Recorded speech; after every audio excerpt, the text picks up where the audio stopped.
If you're the generational curse breaker in your family system, you will often become the villain in a lot of people's stories because these family systems can only survive on compliance and silence. And when you start to break out of that system, you start to reclaim your power, you start to reclaim your voice, and you start to speak against the things that are going on or just remove yourself from those systems, you're going to become the villain because it makes a lot of people uncomfortable and they have benefited off your silence and compliance. The childhood of a generational curse breaker is often riddled with codependence and people-pleasing, self-sacrificing, silencing, this version of you that develops to keep everybody else happy, to fit into a very small box that quote unquote makes you safe. And these systems work in childhood for you to survive. However, they suppress everything that you are. And in this spiritual awakening process, many people are starting to walk away from these dynamics, these family situations, and to really challenge these toxic systems that they were brought up in. I'm seeing a trend across the board with my clients and in my community space where people are really breaking free from these toxic dynamics that have kept them small, stuck, and silent,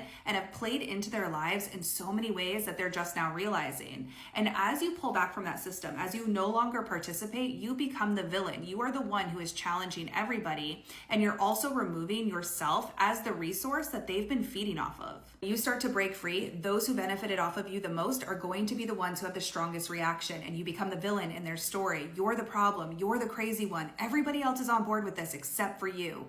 But here's the thing, you're not the problem. You're the disruptor to the problem that already existed within that family system for generations and generations and generations. It's also what makes it so difficult is because you are quite literally going against patterns and behaviors and these toxic systems that have been at play for so long. And if they have benefited off of you, if they have fed off of you in any way, then you are quite literally a threat to them. And the only way they know how to handle that is to make you out to be the crazy one. Breaking free looks a little bit different for everybody depending on the system you're born into. So I'm seeing people who are leaving narcissistic situations or no longer tolerating them. I'm seeing people who are no longer self-sacrificing. They're stepping into their true authentic selves and going after those big visions and big dreams that they have. And I'm seeing a lot of people step into their visibility journey, overcoming the fear of being themselves and then being seen. So they're starting to build their businesses and create and share the thing that they're here to share.